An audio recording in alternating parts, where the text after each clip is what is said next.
بسم اللہ الرحمن الرحیم۔ السلام علیکم ناظرین، میں ہوں جی ایم جمالی اور آپ دیکھ رہے ہیں ڈیجیٹل کے سب سے بڑے چینل نیوز پاکستان کا پروگرام اے ٹو زی۔ ناظرین، آج ہم اپنے پروگرام میں سینٹ آف پاکستان کی تاریخ کے حوالے سے بات کریں گے۔ پاکستان کی جمہوری تاریخ سے جڑا یہ ادارہ شہید ذوالفقار علی بھٹو کے دور میں قائم کیا گیا تھا۔ سینٹ آف پاکستان کو ایوان بالا بھی کہا جاتا ہے۔ یہ بھارت کی راجیہ سبھا یا برطانیہ کے ہاؤس آف لارڈز کے طرز کا ادارہ ہے۔ آئین پاکستان کے مطابق پاکستان میں قومی اسمبلی کی طرف سے کی گئی کوئی بھی قانون سازی اس وقت تک مکمل نہیں ہوتی جب تک سینٹ آف پاکستان سے اسے منظوری نہ مل جائے۔ آج کل سینٹ کے اراکین کا تعلق چاروں صوبوں اور اسلام آباد سے ہوتا ہے اور اس کے اراکین کا انتخاب چاروں صوبوں کی اسمبلیاں کرتی ہیں، جبکہ ماضی کے قبائلی علاقہ جات کے اراکین کو بھی سینٹ میں شامل کیا گیا تھا۔ چاروں صوبوں سے سینٹ میں اراکین کی تعداد برابر ہوتی ہے۔ سینٹ کے اراکین کی تعداد میں مختلف ادوار میں اضافہ اور کمی ہوتی رہی ہے۔ سینٹ کے اراکین کا انتخاب سیاسی جماعتوں کی وابستگی کی بنیاد، ٹیکنوکریٹ کی بنیاد، مذہبی اقلیتوں، خواتین کی مخصوص نشستوں اور علماء دین کی بنیادوں پر بھی کیا جاتا ہے، جبکہ ماضی میں غیر جماعتی بنیادوں پر بھی سینٹ کے اراکین کا انتخاب کیا گیا تھا۔ سینٹ کی ساخت اراکین کے علاوہ ایک چیئرمین اور ڈپٹی چیئرمین پر مبنی ہوتی ہے۔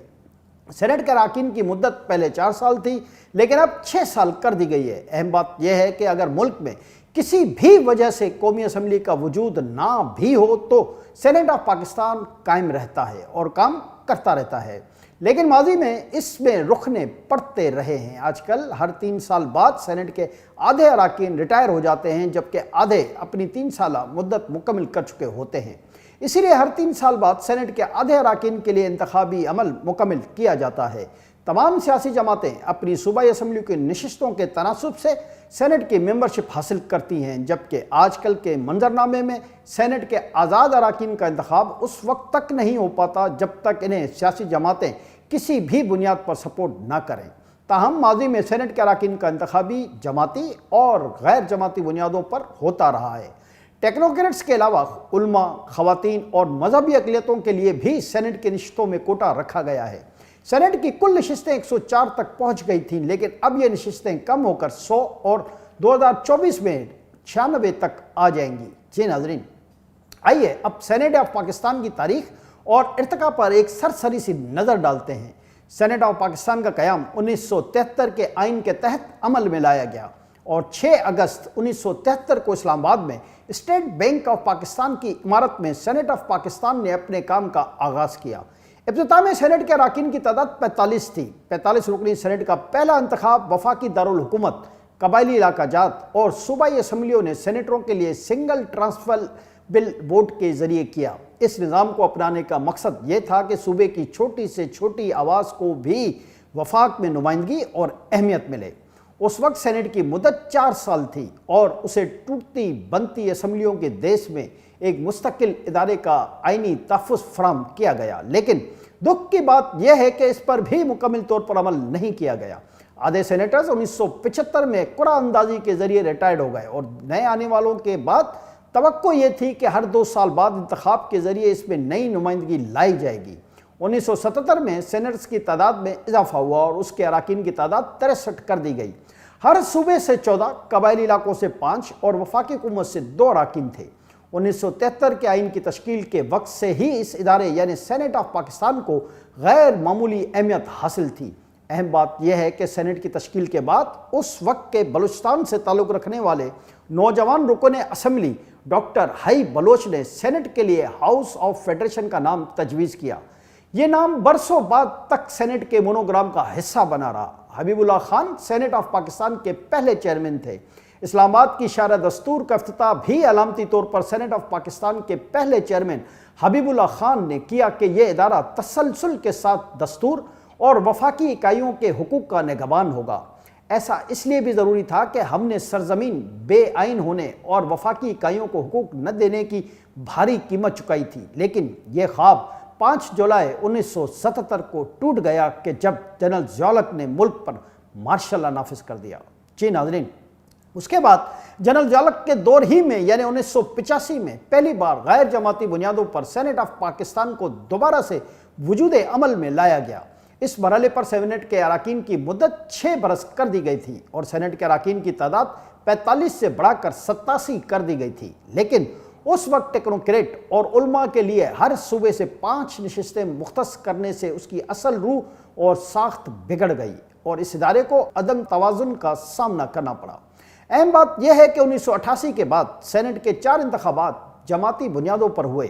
1999 میں ایک بار پھر سینٹ آف پاکستان کا بوریا بستر اسمبلیوں کے ساتھ گول کر دیا گیا، تاہم 2002 میں سینٹ پھر بحال ہوا اور اس کے اراکین کی تعداد 87 سے بڑھا کر 100 کر دی گئی، جس میں خواتین کے لیے 17 نشستیں مختص کی گئیں۔ بعد ازاں 18ویں ترمیم نے ہر صوبے سے ایک نشست مذہبی اقلیتوں کے لیے مختص کر دی۔ اس روش نے بھی سینٹ آف پاکستان کی اصل روح کو متاثر کیا۔ اگرچہ تاریخی اعتبار سے 1973 میں بھی سینٹ میں خواتین کی نمائندگی تھی، علماء بھی تھے اور ٹیکنوکریٹ بھی، مذہبی اقلیتیں بھی مخصوص نشستوں سے پہلے سینٹ آف پاکستان کا حصہ تھے، لیکن ان نشستوں کی اس طرح تقسیم نہیں تھی، جس کا نقصان یہ ہوا کہ ان مخصوص نشستوں پر برجمان اراکین صوبے اور وفاق کی سب سے بڑی یا پھر بعض صورتوں میں دوسری بڑی سیاسی جماعت کی جھولی میں ہی گرتے ہیں، جس کی وجہ سے سینٹ کے قیام کا اصل مقصد فوت ہوتا دکھائی دیتا ہے۔ یہاں اہم بات یہ ہے کہ اگر نشستوں کی تعداد بڑھا لی جاتی اور پارٹیوں پر قدغن لگائی جاتی کہ وہ اپنے سینیٹرز میں تمام طبقات کی نمائندگی کو یقینی بنائیں گے، تو شاید اس طرح سنگل ٹرانسفریبل ووٹ کی روح متاثر نہ ہوتی۔ دلچسپ بات یہ ہے کہ اب سینٹ کی اصل روح کو شو آف ہینڈ کے ذریعے انتخاب کی تجویز سے بالکل ہی ختم کرنے کی بات ہو رہی ہے۔ ظاہر ہے کہ اس حوالے سے یہ اور بھی زیادہ تشویشناک پہلو ہے۔ جی ناظرین، ملک کے سیاسی حالات کے پیش نظر غالباً بہت سارے نئے سیاسی پلیئر سینٹ آف پاکستان کی روح اور اس کے قیام کے اصل مقاصد اور سینٹ کے قیام کے اصل پس منظر سے نظریں چرانا چاہتے ہیں اور سینٹ میں بھی اپنی مرضی کے حالات پیدا کرنا چاہتے ہیں تاکہ کسی بھی قانون سازی میں وہ سینٹ کا اپنے مقاصد کے لیے استعمال کر سکیں۔ تاریخی حوالے سے دلچسپ بات یہ ہے کہ جب قیام پاکستان کے بعد قائد اعظم کے تصورات اور نظریات کی روشنی میں وفاقی نظام حکومت کو اپنایا گیا تو وفاقی اکائیوں کے درمیان پائے جانے والے آبادی کے فرق کو سیاسی وزن میں برابری دینے کے لیے وزیر اعظم محمد علی بوگرا کے دور میں سینٹ کے قیام کی تجویز دی گئی تھی۔ لیکن یہاں افسوس کے ساتھ یہ بات کہنی پڑتی ہے کہ اس وقت پاکستانی سیاستدانوں نے ون یونٹ اور پیرٹی کے راستے اپنائے، جس سے پاکستان میں وفاق کا تصور اور روح بری طرح گھائل ہوئی۔ 1973 میں جب پنجاب کی آبادی باقی تینوں صوبوں سے زیادہ تھی، لیکن اس وقت سینٹ آف پاکستان نے سب صوبوں کو برابری دی، تاہم اسلام آباد اور قبائلی علاقہ جات کی نمائندگی پر صوبوں کو تحفظات رہے۔ اب قبائلی علاقہ جات کی 4 نشستیں 2024 میں ختم ہو جائیں گی، کیونکہ یہ علاقے اب خیبر پختونخوا کا حصہ بن چکے ہیں۔ یاد رہے کہ قبائلی علاقہ جات کی 4 نشستیں 2021 میں پہلے ہی اس لیے ختم ہو چکی کہ قبائلی علاقہ جات خیبر پختونخوا میں ضم ہو چکے ہیں۔ تاہم اسلام آباد کی نشستوں پر شاید ماضی کی طرح دیگر صوبوں سے مہمان سینیٹروں کی آمد کا سلسلہ جاری رہے گا۔ مہمان سینیٹروں کا کلچر بدقسمتی سے صوبوں تک ہی پہنچا ہے، جو کہ سینٹ کے قیام کے اصل بنیاد کی نفی ہے۔ جی ناظرین، اگرچہ 49 سالوں میں سینٹ آف پاکستان کے اختیارات میں کچھ نہ کچھ اضافہ ہوا ہے، تاہم آج بھی اس کے پاس کوئی مالیاتی اختیارات نہیں ہیں۔ اگر سینٹ آف پاکستان میں واقعی اصلاحات کرنے کی ضرورت ہے تو سینٹ کے انتخابات کو براہ راست کرنے اور اسے مالیاتی اختیارات دینے کی تجاویز بھی موجود ہیں، جس پر عمل کیا جا سکتا ہے۔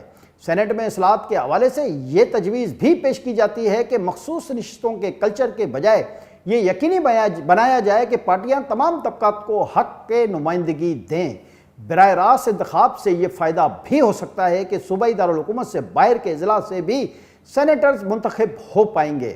سینٹ آف پاکستان کو اپنے کام اور اپروچ میں بھی صوبوں کے حقوق اور صورتحال پر بات کرنا ہوگی۔ اس زمن میں ہر 3 ماہ بعد کسی ایک صوبے پر خصوصی فوکس کر کے اس کی آواز وفاق تک پہنچائی جائے تو بہت زیادہ بہتر نتائج حاصل کیے جا سکتے ہیں۔ لیکن اس حوالے سے افسوسناک پہلو یہ ہے کہ ماضی میں صرف چند ہی مثالیں ملتی ہیں کہ صوبوں کی شکایت کے لیے محض خصوصی کمیٹیاں قائم کی گئیں، تاہم ان کمیٹیوں سے بھی مطلوبہ نتائج حاصل نہیں کیے جا سکے۔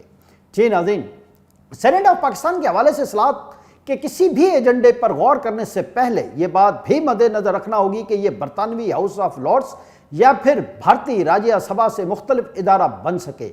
یہ ہاؤس آف فیڈریشن جیسا کوئی ادارہ بنے، جیسا کہ جرمنی کا ایوان بالا ہے، جہاں تمام اکائیوں کے حقوق کا تحفظ ملتا ہے۔ اب وقت آ گیا ہے کہ جب سینیٹ آف پاکستان کو ملک کے صرف سیاسی بزرگوں کی دانش تک محدود نہیں کیا جا سکتا، یہاں صوبائی حقوق کی مؤثر نگہبانی لازمی طور پر ہونی چاہیے۔ جی ناظرین، سینیٹ آف پاکستان نے اب تک کی تاریخ میں پاکستان میں جمہوری کلچر کے نمو کے لیے اہم کردار ادا کیا ہے۔ اگرچہ اس میں بہتری کی بہت گنجائش موجود ہے، سینیٹ آف پاکستان نے جمہوریت کے گمنام شہیدوں کی یادگار کی بھی تعبیر کی ہے۔